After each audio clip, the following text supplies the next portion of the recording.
नमस्कार, आपके साथ मैं हूं सबीना तामंग देशमुख। आप देख रहे हैं देश के नंबर 1 हिंदी न्यूज चैनल का नंबर 1 शो कच्चा चिट्ठा। कच्चा चिट्ठा की शुरुआत एक ऐसी खुफिया रिपोर्ट से जिसने इजराइल अमेरिका के भी होश फाख्ता कर दिए हैं। रिपोर्ट भी किसी और ने नहीं, अमेरिका की एक बहुत ही बड़ी एजेंसी ने दी। रिपोर्ट यह है कि हमास ने गाजा के मलबे में मौत की भट्टी जला रखी है। एक ऐसी भट्टी जहां इजराइल के जितने भी सैनिक जाएंगे जान से हाथ धो बैठेंगे, ये यकीनन यहां पर तय माना जा रहा है। हमास के आखिर ये किस किलर जोन की बात हम यहां पर कर रहे हैं, आखिर वो किलर जोन है क्या, इसे जान लेना बेहद जरूरी है क्योंकि ये किलर जोन बहुत ही जानलेवा है।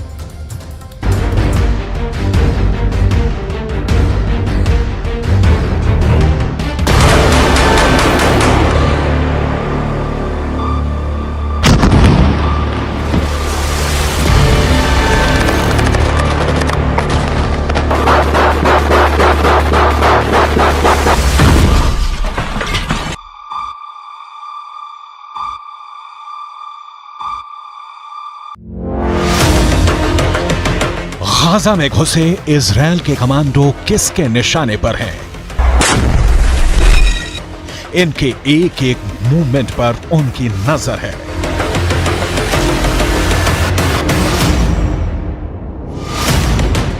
ये जहां भी जाते हैं उनके टारगेट पर रहते हैं।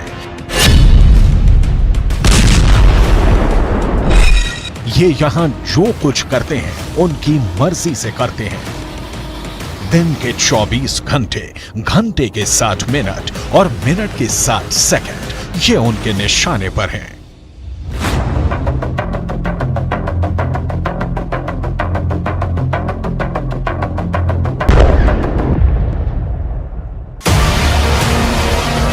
ऐसा सिर्फ ग्राउंड ऑपरेशन में शामिल सेना के साथ ही नहीं है, इनके टैंक भी टारगेट पर हैं।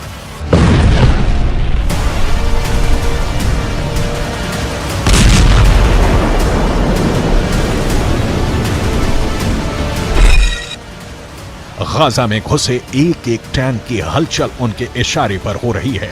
ये इजराइल के दोस्त नहीं, उनके जानी दुश्मन हैं।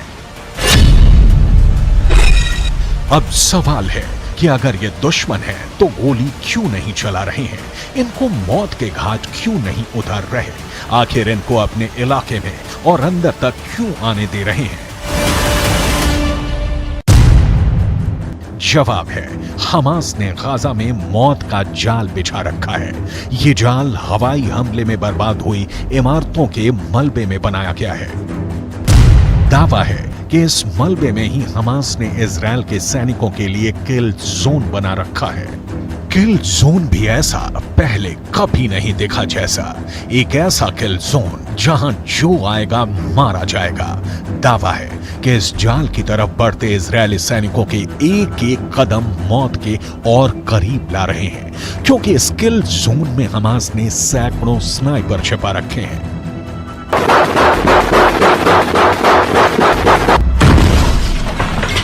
चौंक गए ना ये सुनकर? ये खुफिया रिपोर्ट ही चौंकाने वाली है। दावा है कि गाजा में ग्राउंड ऑपरेशन करने घुसी सेना के ये एक एक कदम मौत की तरफ बढ़ रहे हैं। हमास की एक खुफिया वॉर प्लान लीक हुई है। इस प्लान में इजराइल के सैनिकों को मौत के जाल में फंसाने वाली उनकी खौफनाक रणनीति का पता चलता है।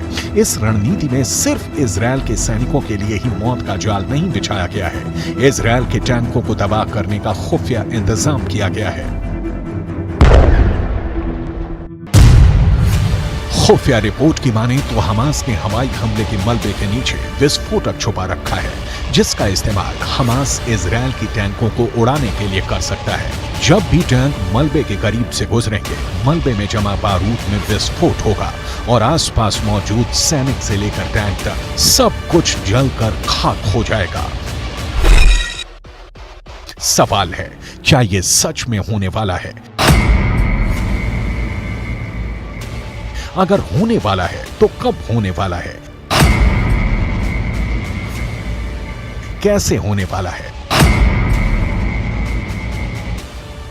अमेरिकन एंटरप्राइज इंस्टीट्यूट के विश्लेषकों की माने तो इजरायल के हवाई हमले ही उनकी जान के दुश्मन बनने वाले हैं। इजरायल गाजा में जहां जहां भी बम गिरा रहा है वहां हमास मौत का कुआं खोद रहा है। इजरायल जिस भी इमारत को तबाह कर रहा है उसे हमास किल जोन में बदलता जा रहा है। एक ऐसा किल जोन जहां कदम रखते ही इजरायली सैनिकों को कोई भी नहीं बचा पाएगा। अमेरिकन एंटरप्राइज इंस्टीट्यूट की रिपोर्ट बताती है कि आईडीएफ के सैनिकों पर हमला करने से पहले हमास छुपने के लिए भूमिगत सुरंगों के साथ साथ मलबे के ढेर का इस्तेमाल कर सकता है। अमेरिकन एंटरप्राइज इंस्टीट्यूट के विशेषज्ञों ने चेतावनी दी है कि जमीन पर मौजूद इजरायली सैनिकों को हमास अपने किल जोन में खींच रहा है। अमेरिकन एंटरप्राइज इंस्टीट्यूट की रिपोर्ट बताती है कि आईडीएफ के सैनिकों पर हमला करने से पहले हमास छुपने के लिए भूमिगत सुरंगों के साथ साथ मलबे के ढेर का इस्तेमाल कर सकता है। अमेरिकन एंटरप्राइज इंस्टीट्यूट के विशेषज्ञों ने चेतावनी दी है कि जमीन पर मौजूद इजरायली सैनिकों को हमास अपने किल जोन में खींच रहा है। अमेरिकन एंटरप्राइज इंस्टीट्यूट के विश्लेषकों ने दावा किया है कि गाजा में बिखरा पड़ा इमारतों का मलबा हमास के स्नाइपरों के लिए एक अभेद कवर देने वाला है, जिसका इस्तेमाल कर हमास के स्नाइपर इजरायल के सैनिकों के लिए काल बन सकते हैं। अमेरिकन एंटरप्राइज इंस्टीट्यूट की रिपोर्ट की माने तो गाजा में बिखरा मलबा इजरायल की ग्राउंड ऑपरेशन वाले मिशन को कमजोर कर सकता है, क्योंकि हमास के स्नाइपरों के मलबे में छिपे होने के चलते इजरायली सैनिकों के लिए जमीन पर नेविगेट करना मुश्किल हो जाएगा और ये हमास के लिए फायदेमंद साबित होगा, क्योंकि हमास ने गाजा में एक नहीं सैकड़ों किल जोन बना रखे हैं, जिसकी झलक इस सैटेलाइट तस्वीर में दिख जाती है।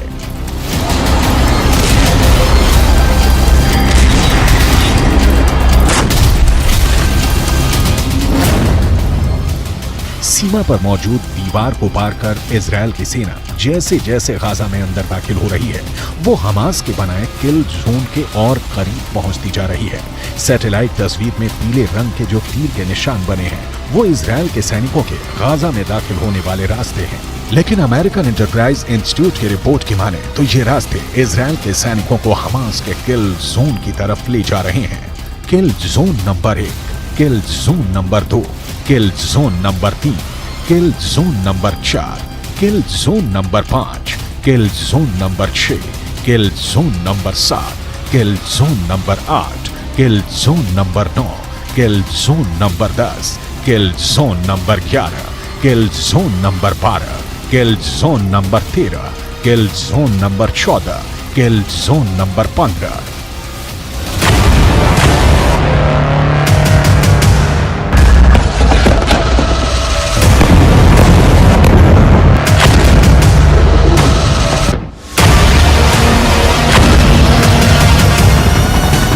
इजरायल ने दावा किया है कि पिछले 24 घंटे में इजरायल ने हमास के 450 ठिकानों पर लड़ाकू विमानों से हमला किया है। ऐसे में अगर अमेरिकन एंटरप्राइज इंस्टीट्यूट की रिपोर्ट की माने तो इजरायल ने पिछले 24 घंटे में ही हमास को 450 किल जोन बनाने का मौका दे दिया है। गाजा के नक्शे में आप देखेंगे उत्तरी इलाका जहां इस वक्त इजरायल की सेना मौजूद है। उसने उत्तरी छोर से आगे बढ़ते हुए कई किलोमीटर दक्षिण तक ऑपरेशन चलाया हुआ है। वहीं इजरायल की सेना ने दूसरा मोर्चा उत्तरी छोर से 10 किलोमीटर नीचे खोला और यहां से उसकी सेना गाजा को चीरते हुए भूमध्य सागर तक पहुंच गई। यानी अब उत्तरी गाजा दक्षिणी गाजा से पूरी तरह से कट चुका है। बीच में इजरायल के फोर्स है और अब सबसे ज्यादा आबादी वाला उत्तरी गाजा पूरी तरह से घिर चुका है। यहीं पर गाजा के बड़े अस्पताल हैं जैसे अल शिफा अस्पताल, अल कुद्स अस्पताल और एक इंडोनेशियाई हॉस्पिटल भी है। ये वो जगह है जहां पर हजारों लोगों ने आसरा लिया हुआ है। यानी अमेरिकन एंटरप्राइज इंस्टीट्यूट के विश्लेषकों के मुताबिक गाजा की धरती पर बिखरे मलबे में हमास की सेना जमी हुई है। इस मलबे वाले इलाके में अगर इजरायल की सेना घुसी तो उसका सामना हमास के स्नाइपरों से होगा। इजरायल की सेना अपने मरकावा टैंक के साथ गाजा में दाखिल हो रही है। इजरायल का मरकावा दुनिया के सबसे सीक्रेट टैंक के रूप में पहचाना जाता है। जिस टैंक के खिलाफ अचूक माने जाने वाली मिसाइल भी नाकाम हो जाती है, लेकिन गाजा का दावा है कि वो इन टैंकों को भी फोड़ सकता है। हमास की इस तैयारी को देखिए। ये तैयारी गाजा में स्ट्रीट फाइट के लिए हो रही है। इजरायल की फौज जब गाजा के बीचों बीच पहुंचने की कोशिश करेगी तो उसके सामने इस तरह का चैलेंज होगा। गाजा में हमास के लड़ाके मुकाबला करने को तैयार मिलेंगे। हमास के स्नाइपरों का सबसे बड़ा मददगार हमास के हथियार बनने वाले हैं। उसका गोरिल्ला युद्ध कौशल रहने वाला है। इजरायल की सेना के लिए सबसे खतरनाक फ्रंट गाजा की संकरी गलियां बनने वाली हैं, क्योंकि वो लड़ाई गाजा के मोहल्लों में होगी, गाजा के चौक पर होगी। कमरों से गोलियां दागी जाएंगी, सड़कों पर बख्तरबंद गाड़ियां मोर्चा संभाल लेंगी, एंटी टैंक मिसाइलों से बारूद बरसाएंगी, हैवी मशीन गन दनादन चलेंगी।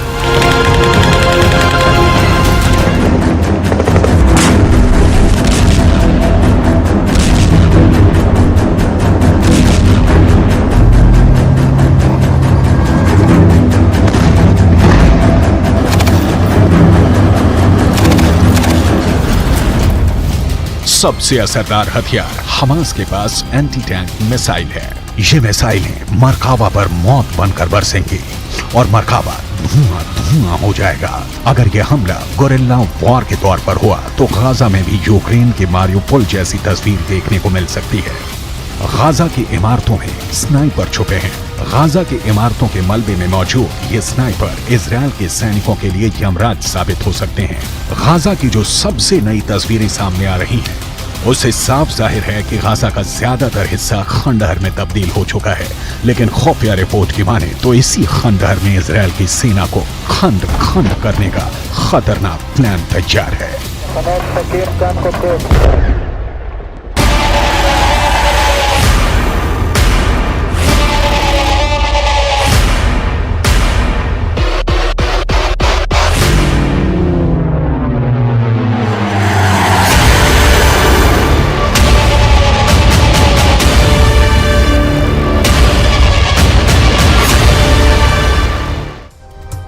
हमास के किलर गाजा में चप्पे चप्पे पर फैल गए और अब हिजबुल्लाह को लेकर जो रिपोर्ट सामने आई है उसे नेतन्याहू को बेहद परेशान कर दिया।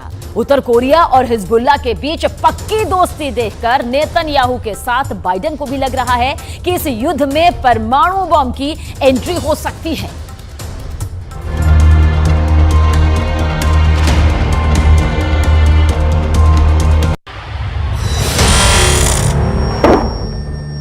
हिजबुल्लाह का सबसे नया वीडियो। लेबनान इजरायल बॉर्डर पर एक पोस्ट के पास सफेद रंग का ट्रक जा रहा है, तभी होता है एंटी टैंक मिसाइल से हमला। इस हमले में ट्रक पूरी तरह जलने लगता है। उसमें क्या था ये कोई बताने को तैयार नहीं, लेकिन बाद में इजरायल की पोस्ट पर अचानक हरकत बढ़ जाती है। कुछ लोग भागते हुए नजर आते हैं। हिजबुल्लाह के इस पिन पॉइंट अटैक ने इजरायल में बहुत बेचैनी पैदा कर दी है। क्या हिजबुल्लाह उत्तरी इजरायल पर चढ़ाई करने वाला है? क्या हिजबुल्लाह सिर्फ इस बात का इंतजार कर रहा है कि गाजा में जैसे ही इजरायल की फौज फंसेगी वो उत्तरी बॉर्डर पर युद्ध शुरू कर देगा? हिजबुल्लाह के हमले का सही वक्त क्या हो सकता है? इसे लेकर नेतन्याहू से लेकर बाइडेन दोनों पसोपेश में हैं। हिजबुल्लाह ने लेबनान इजरायल बॉर्डर पर कई हमले करके साबित कर दिया है कि इजरायल की उत्तरी सीमा अब सुरक्षित नहीं बची है। अगर गाजा पर ग्राउंड ऑपरेशन शुरू होने के बाद हमास, हूथी और हिजबुल्लाह ने एक साथ इजरायल पर हमला किया तो इनको एक साथ रोकना इजरायल के लिए बहुत बड़ा चैलेंज बन जाएगा। और तब अमेरिका की मदद के बिना हालात ऐसे बन सकते हैं कि ये तीनों फोर्स इजरायल की सेना को रौंद कर आगे बढ़ जाए।